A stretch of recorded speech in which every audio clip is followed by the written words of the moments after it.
Bueno, continuamos entonces en esta mañana de la ciudad de Mar del Plata. Está en línea Pablo Salvador, economista. Pablo, buen día, ¿cómo te va? ¿Qué tal? Buen día, José Luis. Buen día, audiencia. ¿Cómo les va? Bien, muy bien. Bueno, acá estamos nosotros haciendo un esfuerzo en el sentido de contar con aquellos que nos pueden ayudar a ilustrar sobre lo que creo que torpemente se ha llamado milagro económico portugués. Sé que estuviste Sí, hablando para una radio de tu provincia, allí en Mendoza.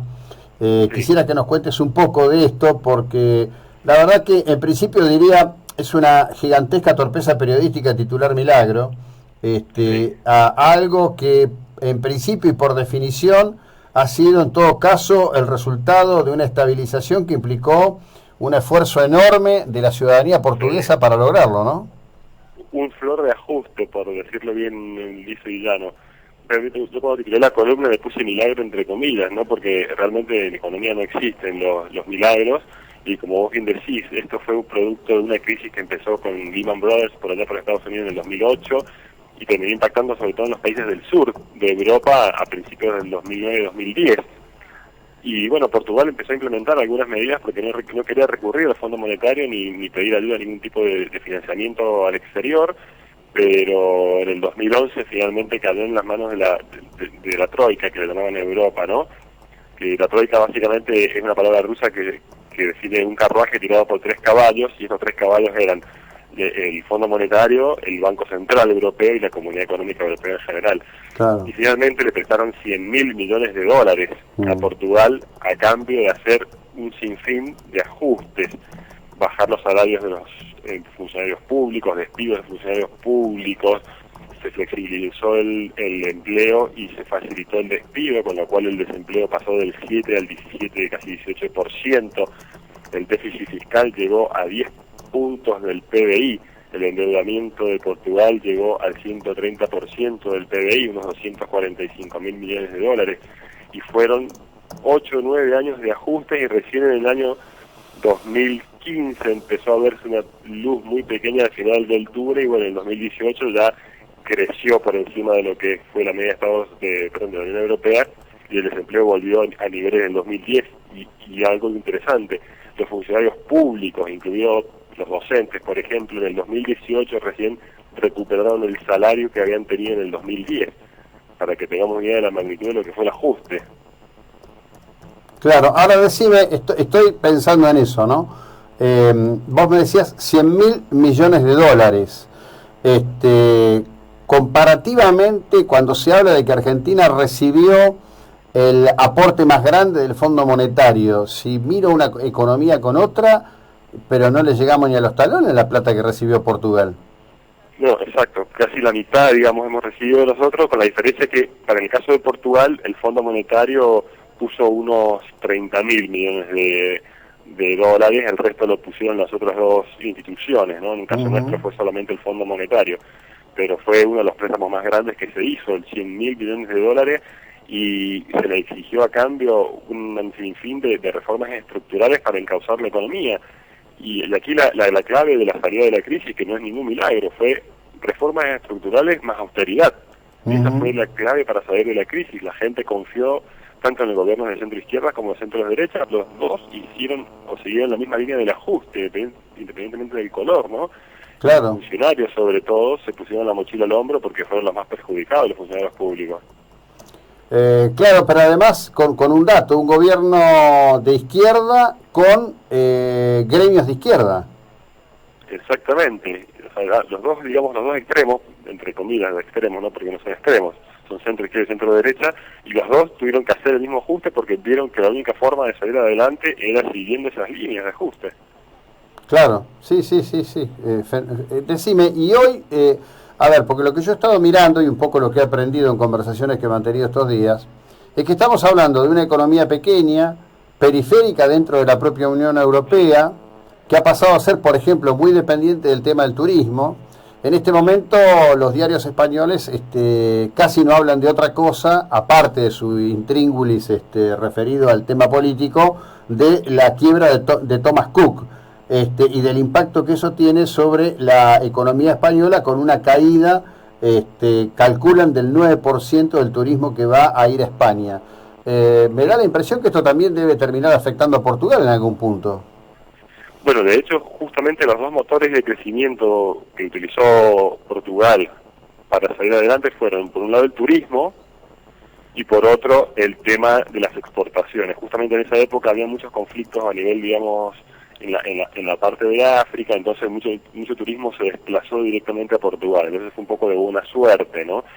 Y el tema de las exportaciones, y bueno, justamente esto también, hay que ver qué pasa ahora con España, porque son vecinos, son economías que están muy relacionadas entre sí. Es como Argentina y Brasil, ¿no? Si a uno le va mal, al otro también. Claro. Sí, sí.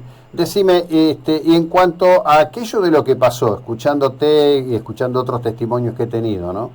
Lo que podría plantearse, por ejemplo, uno dice, bueno, el candidato Alberto fue a Portugal, se sentó unos minutos con el premier portugués, que también me parece una tontería desde el punto de vista de las coberturas, ¿no?